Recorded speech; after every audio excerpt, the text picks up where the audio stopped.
Et je ne mentirai plus le jour où je lancerai la bombe.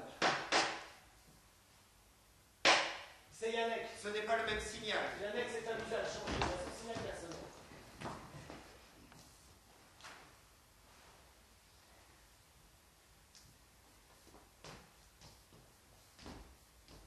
Yannick, voici Stéphane qui remplace Schweitzer.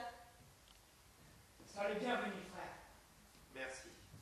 Yannick, es-tu sûr de reconnaître la calèche? Oui, je l'ai vue 2 fois, à loisir. Qu'elle paraisse à l'horizon, je la reconnaîtrai entre nous. J'ai noté tous les détails. Par exemple, un verre de la lanterne gauche est ébréché. Et les mouchards? Des nuées. Mais ce sont de vieux amis. Ils m'achètent des cigarettes. Pavel a-t-il confirmé le renseignement? Le grand-duc ira au théâtre cette semaine. Dans un moment, Pavel connaîtra le jour exact et remettra un message au portier. Nous avons de la chance, Dora. Tu n'es plus colporteur, te voilà grand seigneur maintenant. Que tu es beau. Tu ne regrettes pas ta tenue? On était très fiers, c'est vrai.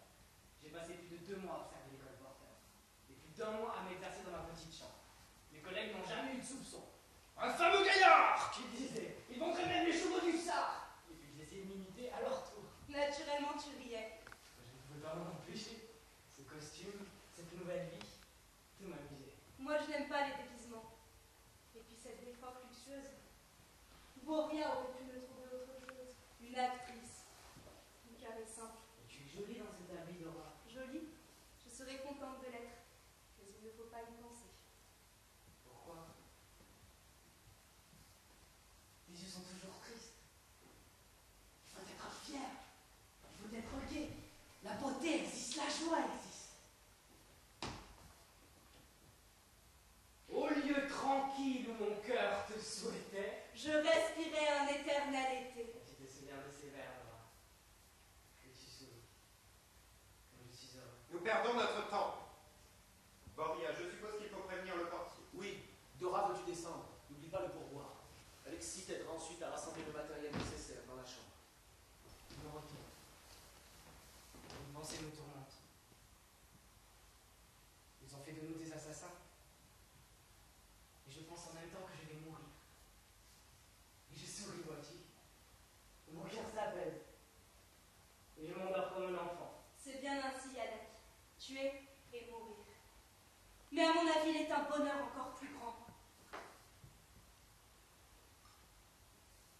L'échafaud.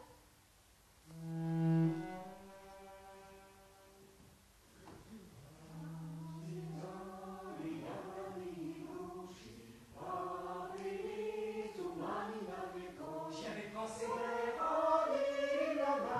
au moment de la Tantales. Quelque chose d'inachevé. Entre l'attentat et l'échafaud. Il y a toute une éternité. La seule que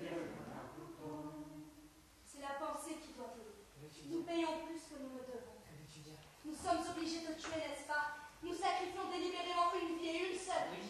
Eh bien, marcher vers l'attentat, et puis vers l'échafaud, c'est donner 2 fois sa vie. Nous payons plus que nous ne devons. Oui, c'est mourir 2 fois. Merci, Dora. On ne peut plus rien nous reprocher. Je suis sûre de moi. Qu'est-ce qu'il y a, Dora? Tu ne dis rien. Je voudrais emporter des seulement. Seulement, Non, je suis folle. tu te méfies de Non, moi. mon chéri, je me méfie de moi. Depuis la mort de Schweitzer, j'ai parfois de singulières idées. Et puis ce n'est pas à moi de te dire ce qui sera difficile. J'aime ce qui est difficile. Si tu m'estimes pas. Je sais, tu es courageuse, c'est cela qui m'inquiète. Tu ris, tu t'exaltes, tu marches au sacrifice plein de ferveur. Et dans quelques heures, il faudra sortir de ce rêve et agir.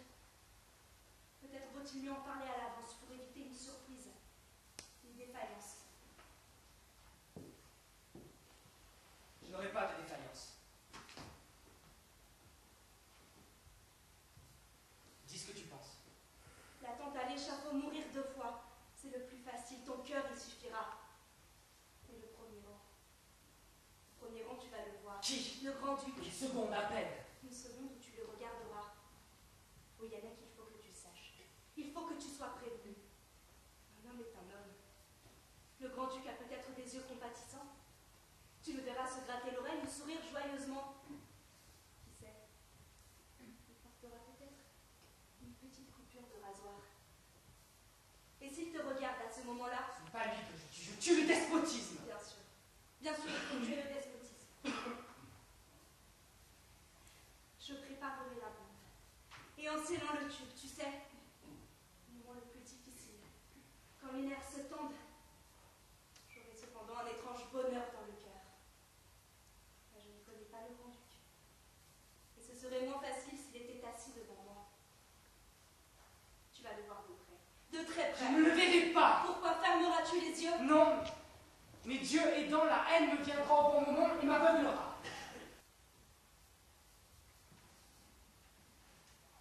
Le grand-duc ira au théâtre demain. Il faut que tout soit favorable.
Stéphane, tout le monde ici t'aime et te respecte.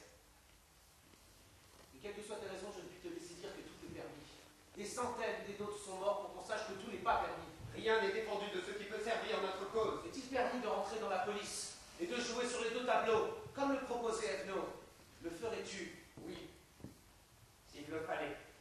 Stéphane, nous oublierons ce que tu viens de dire. En considération de ce que tu as fait pour nous et avec nous, souviens-toi seulement de ceci.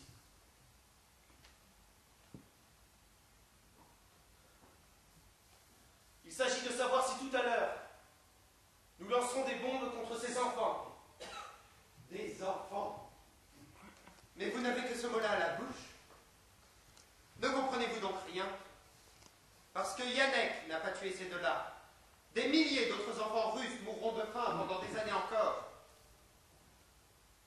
Avez-vous vu des enfants mourir de faim? Moi, oui.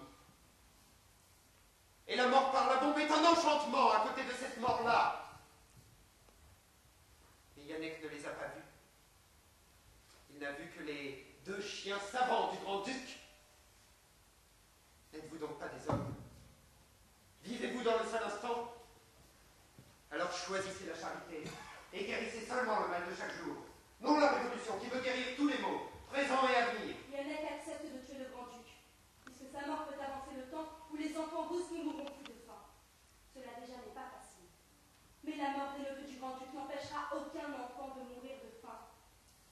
Même dans la destruction, il y a un ordre. Il y a des limites. Il n'y a pas de limite. La vérité est que vous ne croyez pas à la révolution. Vous n'y croyez pas. Si vous y croyez totalement, complètement, si vous étiez sûr que par nos sacrifices nous arriverions à bâtir une Russie libérée du despotisme, une terre de liberté qui finira par recouvrir le monde entier. Si vous ne doutiez pas qu'alors, l'homme, libéré de ses maîtres et de ses préjugés, lèvera vers le ciel la face des vrais dieux, que pèserait la mort de 2 enfants? Vous vous reconnaîtriez tous les droits, tous, vous m'entendez? Et si cette mort vous arrête, c'est que vous n'êtes pas sûr d'être dans votre droit. Ne croyez pas à la révolution. Ce jour arrive pour nier tout ce qui fait qu'un homme consent à vivre. J'en suis sûr. Mais tu ne peux pas l'être. Pour savoir qui de toi ou de moi a raison, il faudra peut-être le sacrifice de 3 générations, plusieurs guerres, de terribles révolutions. Quand cette pluie de sang aura séché sur la terre, toi et moi serons depuis longtemps mêlés à la poussière. D'autres viendront alors, et je les salue comme mes frères. D'autres oui, mais moi j'aime ceux qui vivent aujourd'hui sur la même terre que moi. Et c'est eux que je salue. C'est pour eux que je lutte et que je consens à mourir. Frère, je veux vous dire au moins ceci, que pour dire le plus simple de nos paysans, tuer des enfants est contraire à l'honneur. Et si moi, vivant, la révolution devait se séparer de l'honneur, je m'en détournerais. Si vous décidez qu'il faut tuer ces 2 enfants, je me rendrai tout à l'heure à la sortie du théâtre, mais je me jetterai sous les pieds des chevaux. L'honneur est un luxe réservé à ceux qui ont des calèches. Non, il est la dernière richesse du pauvre, et tu le sais bien. Et tu sais aussi qu'il y a un honneur dans la révolution. C'est celui pour lequel nous acceptons de nous battre. C'est celui qui t'a dressé un jour sous le fouet, Stéphane, et qui te fait encore parler aujourd'hui. Tais-toi! Je te défends de parler de cela. Pourquoi me tairais-je? Je t'ai laissé dire que je ne croyais pas à la révolution. C'était me dire que j'étais capable de tuer le grand-duc pour rien, que j'étais un assassin. Je te l'ai laissé dire et je ne t'ai pas frappé. C'est tuer pour rien parfois que de ne pas tuer assez.